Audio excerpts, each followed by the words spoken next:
Hi, this is Sara Paretsky. I'm in Chicago and I'm in conversation with Ann Cleeves, who's in Northumbria. I really shouldn't have to say anything to introduce you to the world of readers because you are one of the best known, best loved, and frankly, best overall writers working in fiction today.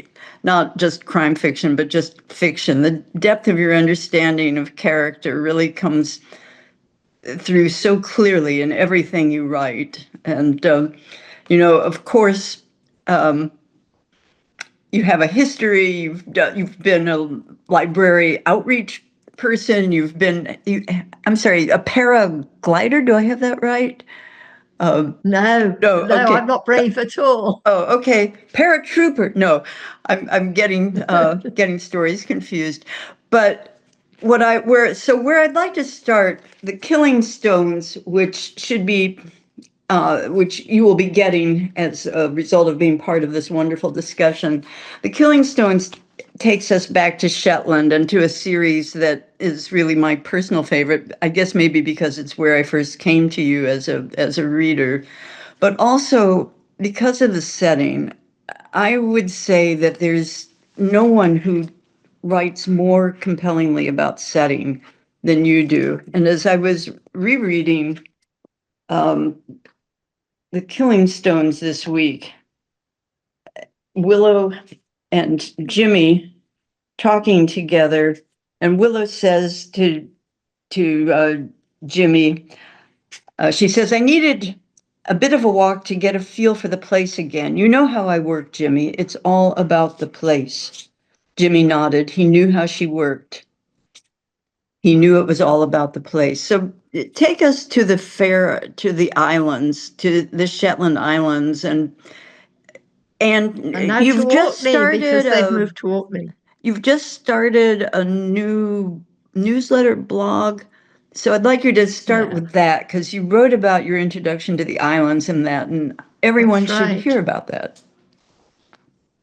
Yeah, 50 years ago, I dropped out of Mhm. university and I was just arrogant. I was doing literature and I thought I could read books anywhere. And I just didn't like being at university, but I needed a job. And just a chance meeting in a pub got me this job as assistant cook in the bird observatory on Fair Isle.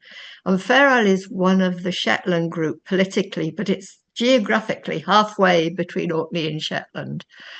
And so it's great that Killingstones now is moved to Orkney because I could see both of those islands from Fair Isle.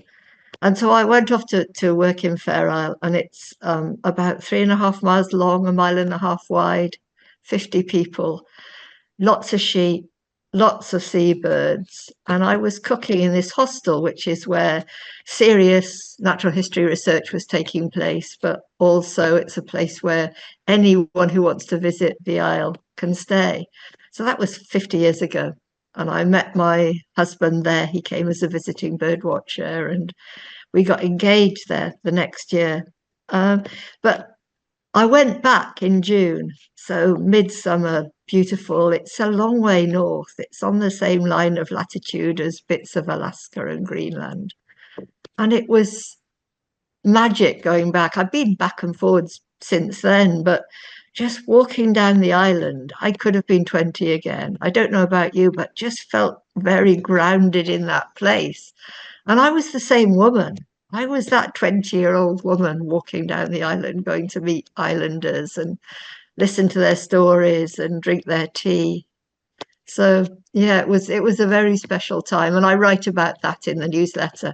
And people can sign up for that on my website. So that's anncleeves.com, your website. Yeah, that's right. Yeah.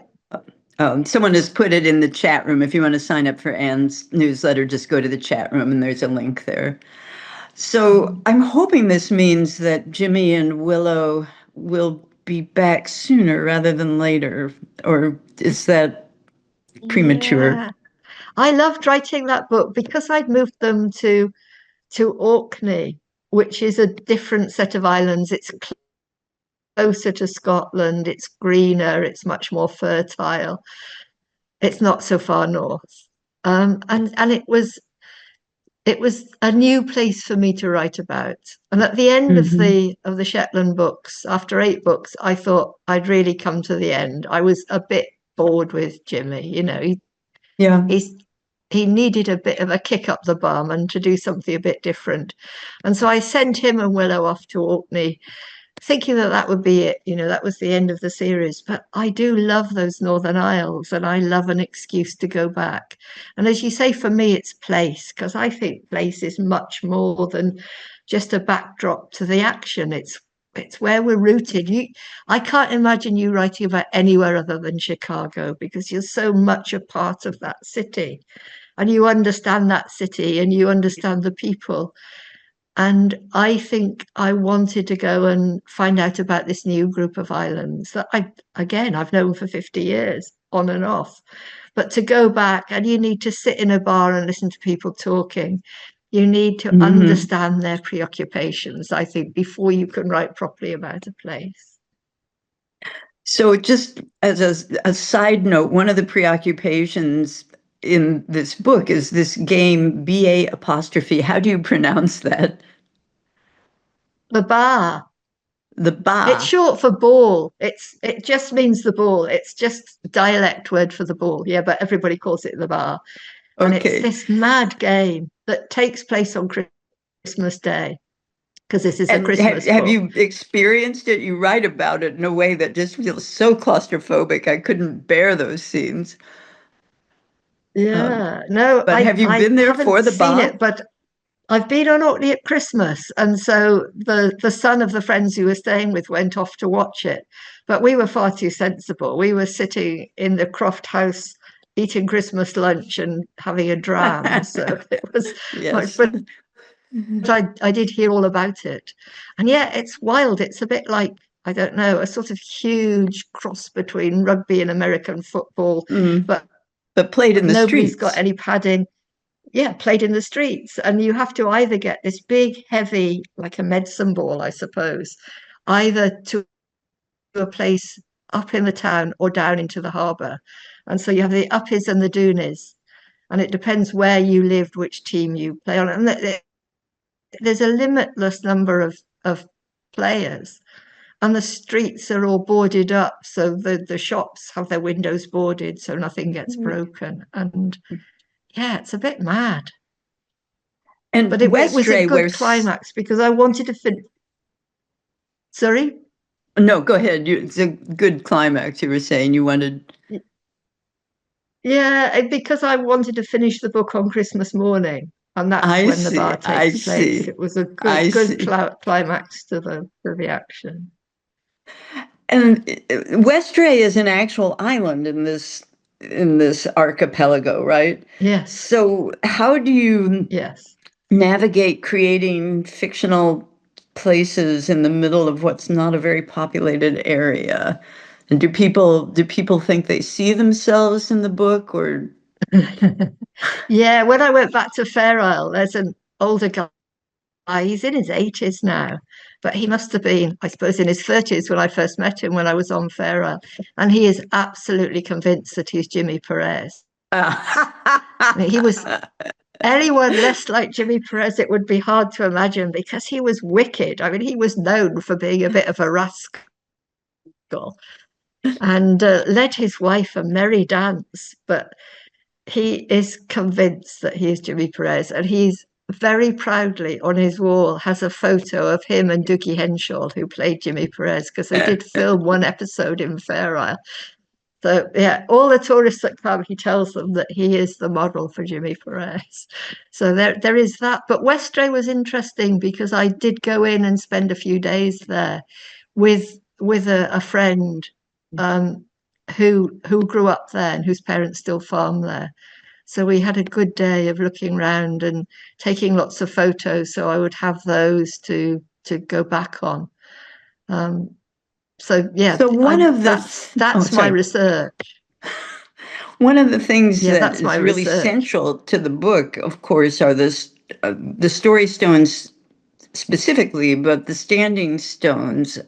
I had no idea that there were that many of these Neolithic structures around England. And so there Certainly are in story stones Orkney or, specifically. uh, I made up the story stones, oh, okay. but yeah, there's lots of Well, you're Neolithic, entitled. lots and lots of. I think so. We write fiction, don't we, Sarah? Yeah, The two of us. exactly. Um, but no, there is so much Neolithic presence in Orkney, and what I find fascinating is that the Vikings came so many centuries later, and you have this evidence of Viking graffiti on all these monuments. So I see. one of the scene in the book takes place in Maes Howe, which is it's almost igloo shaped, and it has this very narrow opening. And at winter solstice, when the sun's setting, if it's clear, suddenly the sun just hits this narrow opening. How Neolithic people worked out how to position this, I'm not entirely sure. But it's magic because you see this little trickle of light come in first, like liquid, like a trickle of gold liquid on the floor of the structure. And then it gets wider and wider until it hits the back of the burial chamber. But what I found really fascinating were all these Viking runes, Nordic runes, scratched all over the walls, and that was Viking graffiti. People who'd Oh come my later God. Adolescent, and had their adolescent, own stories to tell. adolescent boys don't change much, do they? The first time I went to England Absolutely not. as a young adult was the very last year that Stonehenge was freely open to visitors because the next year someone sprayed yellow paint all over it. So it's like now That's right. it's Yeah. cordoned off. So yeah. No, Orkney has 3 or 4 Stonehenges. So it's and Papa Westray, which is a tiny island just off Westray, has the oldest domestic building in Europe. So it's got a proper little house, Neolithic house there. Oh wow.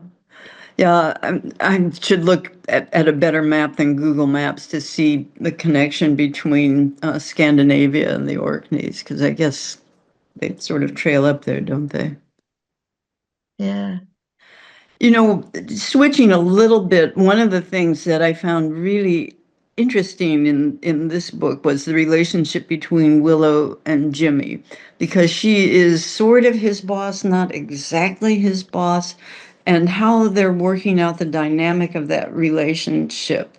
I I found I found something it gave me a lot of food for thought on male female relationships, power relationships, all those things. So, what was behind the choice to make her in charge and Jimmy the sort of lieutenant? I suppose because he'd grown up in a very male dominated community. He was a Fair Islander, and they're really the men made the decisions. They certainly didn't do all the work. In further back, in the 20s and 30s, the men would go out fishing or wait for the weather to change so that they could go out fishing. And the women did absolutely everything else. They looked after the animals, they did all the work in the fields, they cut the peat. But men made the decisions always. And so he would have grown up within that community still where the men made the decisions. And I just thought it would be quite interesting to see how he managed with a woman as a boss. He Well, thinks of himself as very enlightened, but sometimes it doesn't quite work.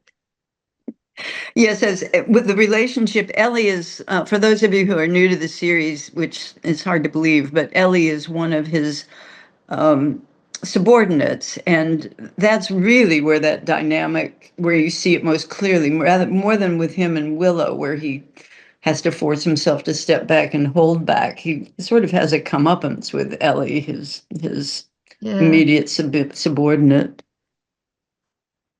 Yeah, I think so. And it's just I think you get that juggling for position in any team who are working together.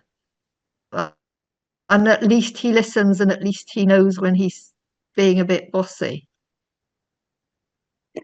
We had a lot of questions from people who signed up to be part of this event. And one of them, Christy Johnston, we've already covered her question. What inspired you to revisit Jimmy Perez? Sorry, I thought I had a note there, and I apologize. I don't. But a lot of the questions that came in have to deal with you're writing these different series, and when you have the idea for a story, does it come with a name attached to it, or this is a story that would work for Vera. This is a story that would work for Jimmy, or how do you sort that out? No, again, I start with the place. So I know where I want to write about first, and the story grows out of that, I think. So I know that the next book I will come out is a North Devon book, a Matthew Venn book. And there are stories that can only be set there, I think, or they will work best set there. So I start with the place, and then the story grows out of that. So that's how I work, really. And I don't plot in advance. I don't know how it's going to work. I think because for 20 years I didn't have any commercial success. So I was writing, I was being published, but really just went into public libraries and very small indie bookshops. I certainly wasn't seen in Barnes and Noble in those days. So for me, writing was a hobby. It was fun. It was something I was doing around the kids, an escape, just like for me, reading is an escape. For me, then writing was an escape. Mm-hmm. And if I knew how it was going to be ending, there'd just be no fun in it. There'd be no joy in it. So that's how I write. And yeah, I've read some of these questions too, and some of them are about the writing process and how you go about doing it, and how do you structure it, and the writing day. And I wake up very early. I've been up since 5:30 this morning. So if I'm wilting, no, we should let you get to why. bed. It's here nearly 9 o'clock here in the evening. And I write very early. I don't plot or plan. I write the book, and I write quite a tight, short first draft, just getting the story down. That panic of getting the story down because I haven't plotted it and I don't know where it's going. And then the fun bit is going back and actually bringing it to life, I think. Those things that I don't know how you do it, but those things that you have in your head and that you see, but you forget to tell the reader. So it's going back and editing and putting those bit in. So I suppose adding the color. And a poet friend of mine said that when you redraft, what you're doing is making the words sing. And that doesn't mean that you're sort of writing flowery sort of prose, but it's, if you can, use the best word for that particular moment. And that's what happens when I redraft. Well, that's and I've just seen a theme flash up. Yeah, you don't have to have read any previous books. You can just start with this one. It's fine. Yes, I think talking about Jimmy and Willow and their history may have made it seem as though you needed to know the backstory, but you absolutely don't, because everything in this book is what is happening in this book. It isn't dependent on anything that happened in any of their lives in previous novels.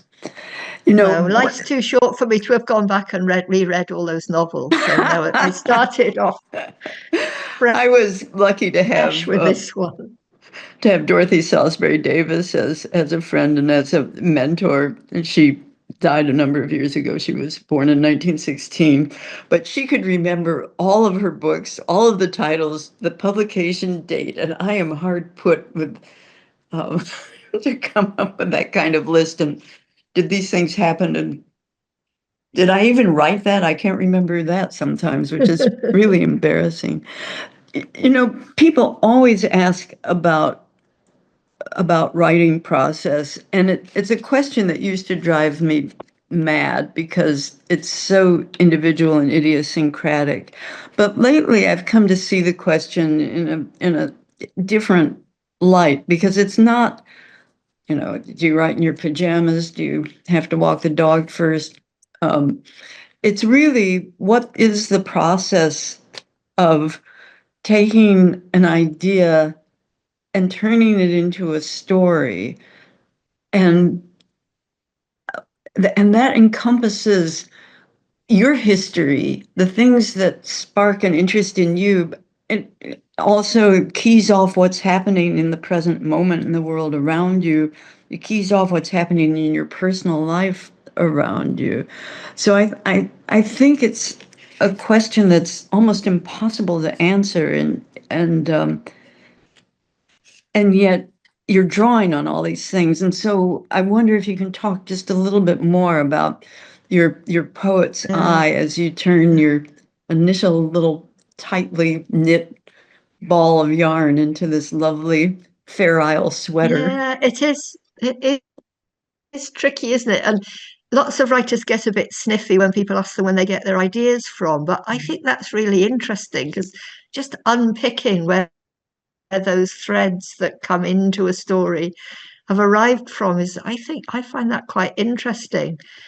And with this book, I suppose it was going back. It was going back at midwinter and spending some time there and listening to what people were anxious about and just trying to understand a very different life from mine. So the fact that kids, when they're 12, have to leave the small islands and go and board in a hostel in Kirkwall in the main island, and what that must do to families and to parents and to, but also to the kids themselves. And it was the same in Shetland. And some teenagers really thrive. They love it. They go and they just have a wonderful time. And other kids don't. They just feel lost and they get bullied. And Jimmy Perez was one of those bullied children when he was at school. And so there's that sort of thing. And then just being struck by these ancient monuments and thinking about that history and the people who've been there before. And a lot of my books, I think, about what it is to belong, about what it is to be an outsider as well. And Shetland started like that. And I think Shetlanders, at this time when in lots of countries we're trying to close our borders and we're trying to keep people out, Shetland would be a really good model for everyone because the only way they survived was to be welcoming and to let people in. Mm-hmm. They had to accommodate the Vikings when they came. And then they had to later accommodate people who came to go whaling and people who came to bring new skills to set up the fish processing plant and to there's even talk that the knitting, the Fair Isle knitting, the pattern knitting came from outsiders. And I think I'm very interested in that sense of belonging and what makes us belong and how we feel that we can be part of a community. Well, it's a cliche that writers feel like outsiders, but it sounds as though you have deep experience of being an outsider. Do you think so? I think we all do, yeah. And maybe for me it was because I was brought up in tiny villages. Wherever I lived, it was small villages because my dad was a village school teacher. And the school that I went to until I was 11 had 30 kids in, 15 infants and 15 juniors. So two teachers, a one room with a curtain down the middle. And, you know, I'm old, but I'm not that old. It was unusual in those days, even then, for that to be done. And if you're a teacher's kid, it is quite hard to fit in a school like that. I never I thought of don't that, think but I was like being ever a invited preacher's out back to child. tea. Yeah. Yeah, it was tough.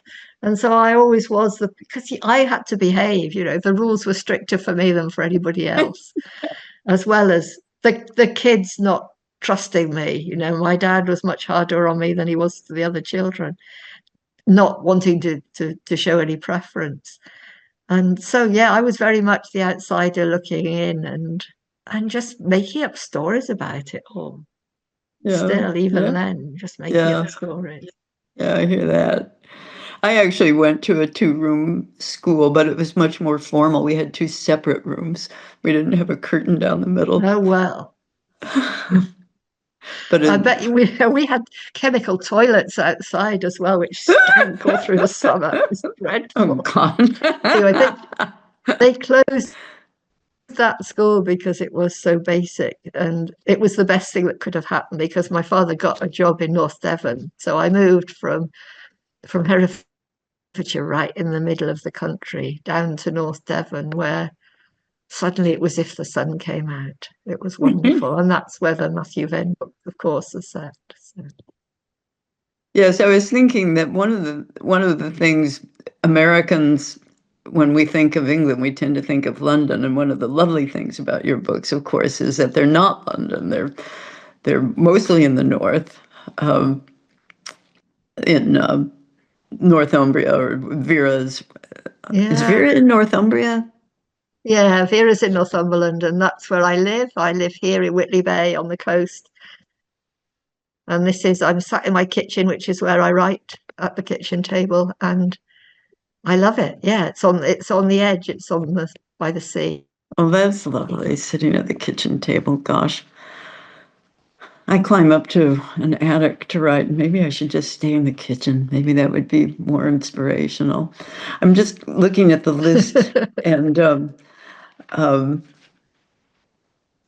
uh, one of the one of the most unusual questions, I've never seen a question like this. Karen Kiselewski asks, of the characters you write, who do you think is the most misunderstood?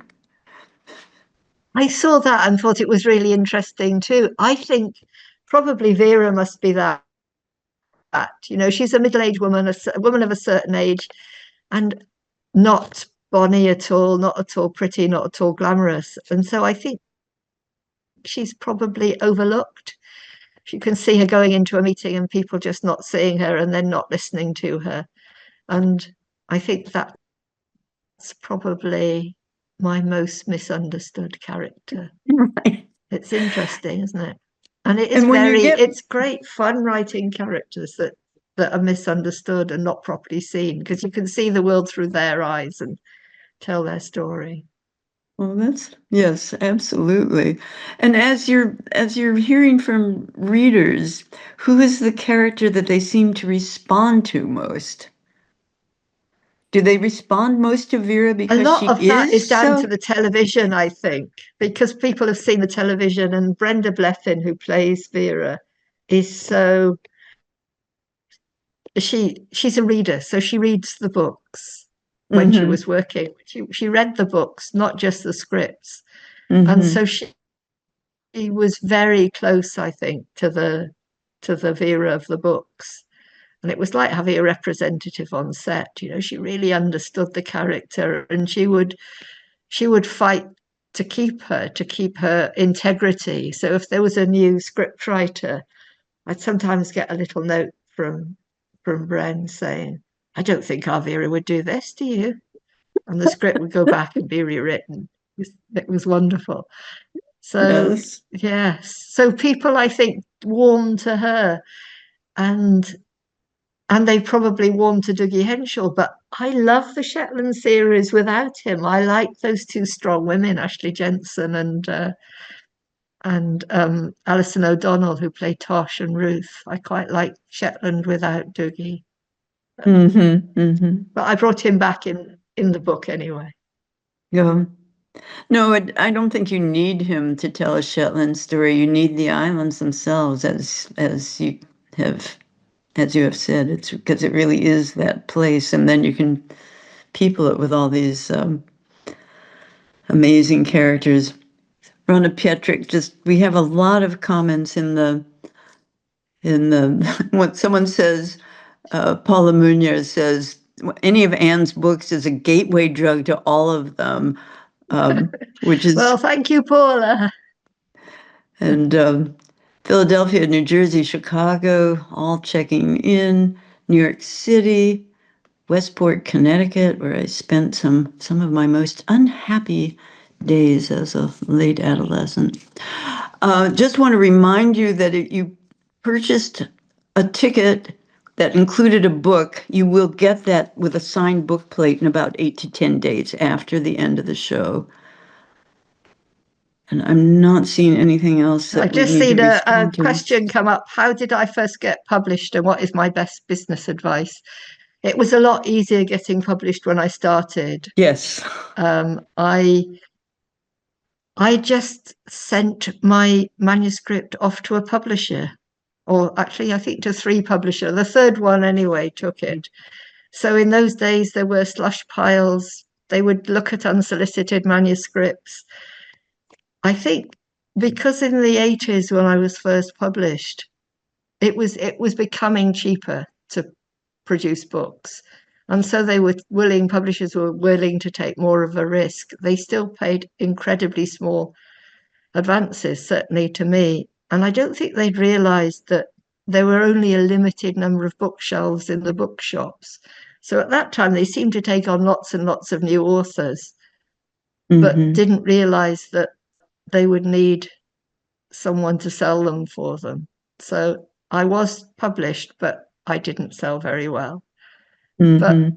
it was great because for 20 years I could practice with absolutely no pressure. And I still don't feel any pressure because I had Mm-hmm. that 20 years of just going it alone and being able to write what I wanted to write without really any interference from the publisher, because all they did Mm-hmm. was print them in very small Right. numbers. There was no marketing, there was no PR. And Right. I'm so grateful to public libraries because they did take the books and they started building up a bit of a readership. Best business practice: don't write to the market because the market will change by the time you've written your book. Write the sort Exactly. of book that you want to read, because there's no guarantee that anybody else will want to read it, and you'll be spending a whole year writing it probably. So yeah, write what you want to and say what you want to say. Be fierce in what you want to do and what you want to say, and that voice will come through in the end. Don't Yes. you think? What's your advice for somebody starting Oh off? no, I tell people exactly what you just told them. I was edited for many years. I was published for many years by the Dial Press. By I can't even remember. The publishers have shapeshifted so many times in my lifetime. But my editor for many years was Danielle Steele's editor, and Danielle Steele still at this point in her career, she still is writing books that millions of people want to read. And my editor said people look at Danielle Steele's track record and they think, oh, an easy way to millions of dollars. But she writes what's in her heart, Jackie told me. And and so that authentic voice comes through to readers. It's not like there's gold in those hills. It's like she wrote something so authentic that for some readers, that's what they want. And if you think not you, Ann Cleeves, but some cynical person in Upper Manhattan thinks, oh, I could do that. No, you can't do that because you're not writing with her voice, her passion. And so No. and readers, at least me as a reader, if there isn't something real in the book, it just does not interest me at all. There has to be something real inside you that you care enough about to spend that time with a book. Yeah, I think so. I think there are two kinds of authors. There are people who love to write and people who want to be a writer. And I think it's that wanting to write is the more important. Hmm. And the wanting to be a writer and the stuff that goes around with that, that's great if you enjoy it, but it's not the most important thing. Yeah. So business advice, no, don't, the Just business of write what you want to writing. write and have a just take joy in the writing of it. I love it. I wake up every morning and still have that excitement and that sense that I'm being a bit wicked because I'm taking time off, and maybe I should be cleaning the kitchen floor or doing something sensible, but instead I'm there and I'm telling these stories that are floating around in my head, and I love every minute of that. One of the things that it's not directly related to this book, but it's related to your passion for books and what they can do. I was at an event where Lori Rader Day was interviewing you, and you talked about the use that you have worked with the medical profession in England to use reading as a way of handling some kinds of difficult depressions. And I wondered if you could talk a little bit Yeah. about that. Yeah, we have the Reading for Wellbeing project that I set up in the north of England, or I had the idea, other people did all the hard work. I take the credit and they do the work. It's like when you're writing and people come up to you and say, I've got this brilliant idea for a story. If I share it with you, you write it and we'll split the profit. No, ideas are Right, easy. Ideas just float from the sky. The hard right, bit is actually writing 100,000 words. right. So I had this idea that because it's always been there for me, reading, it's where I escape to. And when things are tough, I've been ill. My husband went through periods of illness, and what saw me through it was reading. And it just occurred to me that it would work for other people as well. And so we call it Reading for Wellbeing. If maybe people have got chronic pain, or if they have mild depression or mild anxiety, just being able to lose yourself in a book is a great thing. And one of the things that came out of lockdown, I think, we're talking to a family doctor, he said that he reckoned he would have more people coming to his surgery because they were lonely rather than because they were ill. And certainly I think that's still very much the case, that we have that legacy from that.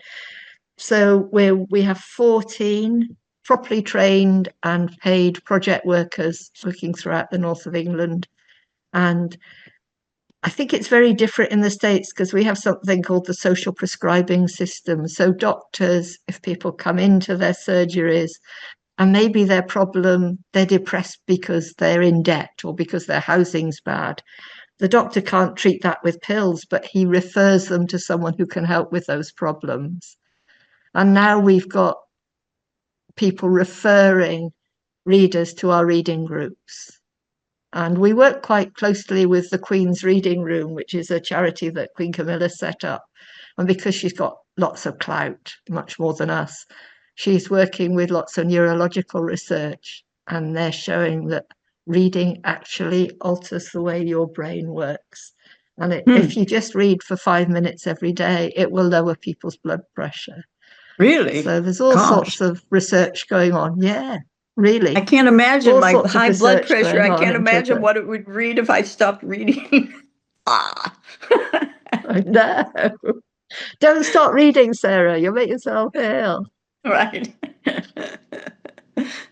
I've got this list. Let's have a look at some more questions. Well, I Uh, was looking through it, and what I was your think many of hardest them. scene to Oh, go ahead. There's, what do you love What most was about your the work? hardest scene to write? Oh, the hardest scene to write. Go for it. Yeah, in the book. I think that was the scene right at the end where there's one scene where Jimmy Perez thinks that he might give up because it's all too hard. And he might do something else and just let Willow be the police officer. And in the end, he decides that no, he's going to stick it out because the interview with the killer has just been so tough for him. Yeah. And that was quite a difficult scene to write. Yeah. And then when But the Willow best, thinks she's the lost most her little exciting, boy. Oh, go ahead. yeah, yeah, no, that was quite fun because I knew that she would find him again. I quite liked I have them Miles. chasing through the scenes of Fortnum. Yeah, Miles was a nice character, wasn't he? Yeah, Miles is a teacher. He's a very flamboyant drama teacher. I don't no, think I ever had a drama Miles, teacher like George's that, but I think partner. they. Oh, George is partner, the spy. Yes, sorry. George No, is the sorry. teacher. Miles was a spy, and yeah, he moved up to be with George. They're a gay marriage, and yeah, Miles drinks too much and is quite restrained and quite upper class. and quite out of place in Orkney, but was great fun to write about. Yeah, and yeah, we perhaps better not go in too much detail about that relationship because that would be a spoiler. But Yes, yeah, but I would like he to was see good more of fun. Miles if you ever felt like deviating a little and going down to London and thinking of his past at MI5. I can see Miles has many secrets to Write a tell. sort of Mick Herron, write a Uh, Mick Herron spy thriller set around Miles. That would be quite. You might make a short story actually. That's quite a good idea for a short story. To have a look at how Miles came to leave London in disgrace, rather right, than ending up in Slough House with right. one of the slow Which is, horses and McCarran's books. which is, yes, it's a lovely conceit. It So, is. So, what have you been writing next, Sarah? What are you doing at the moment? oh, I finished my my draft of a novel about 7 weeks ago, and I'm waiting for editorial comments. And it actually is sort of in the spy world, although it's really about a CIA agent who's my age, who's retired, and now the CIA is after her because they're not happy with what she's revealing about her time with the company. So, and it seems to be something in the air. Maybe that's why I want more of Miles. I mean, we have Richard Osman's Thursday Murder Club, Elizabeth. My Lily is not as sophisticated as Elizabeth in the Thursday Murder Club, and she's certainly not as knowledgeable as anybody in Mick Herron's book, but maybe that's suitable for the CIA. Not so. Yeah, if all goes well, it'll be out next October, but we'll see how much reworking has to be done. I work in a very different way than you do. I would love to write in a more coherent way, but I'm like that old Judy Collins song, "Easy times come hard for me." Yeah, it's. I think because it took me so long to be successful. If I didn't enjoy it, I would have given up years and years ago Hmm. because I only made a living out of it relatively recently. So it still feels like a privilege to be able to sit Yeah, and no, I hear make that. stuff up every day instead of doing a proper job. It still feels like a Yeah, I wonderful sold thing to be computers able to to do. insurance agents while I was writing my first books. That was Yeah. I should write about them. What a bunch of strange But and interesting people they don't you were. think we've had questions about the process and about how people get into it, and I think actually that just do as much as you can, do as many jobs as you can, live in as many different places and meet as many different people, because that's what you need to read about and to write about. You need to have all sorts of different experiences. And I do worry a bit Exactly. about young writers who now only mix with other writers because they're on forums on the computer and they're comparing what their publishers are paying for their marketing or for their PR, and they're not actually out there in the world living. They're just, I don't know, living in this bubble that is publishing, and that seems a bit sad and a bit counterproductive. I live in this small town, and when I go out, I know the guy who's mopping the floors in the pub because he used to be my postman, and so I know about him, and I know about the everybody, the shopkeepers, and the people who are rather grand, and the doctors, and the person behind the bar who has actually got a PhD in philosophy but has had problems and is now doing that. And if you don't mix with all these different people, where do you get your inspiration from? I'm not sure. I don't think I have the imagination just to make all that up. I need to be out there No. mixing in the real world. and going up to my cottage which is feudal, which is really feudal, and where there is a kind of laird there. So somebody owns all the land and they live in the big house. And I sometimes get invited in for tea, which is very grand. So you need to meet all these different people and inhabit all these different worlds. So if you want to be a writer, you out there, live as much and as wildly as you can, and then you'll have something to write about. Exactly. Because it's about place, but it's also about relationships. And if you haven't, It's about communities too. if you haven't been in those communities and done these jobs, then you're going to have a certain kind of arid arrogance about how you write about people.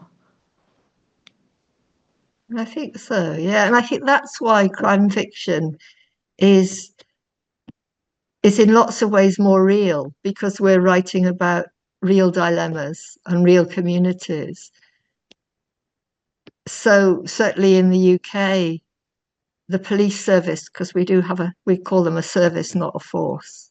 The police are our servants. We have the police service, that they're the first responders. So if a kid goes missing from an old people's home, or there's a guy having a psychotic episode in a shopping mall, it's the police that get called because our social services are being so stretched.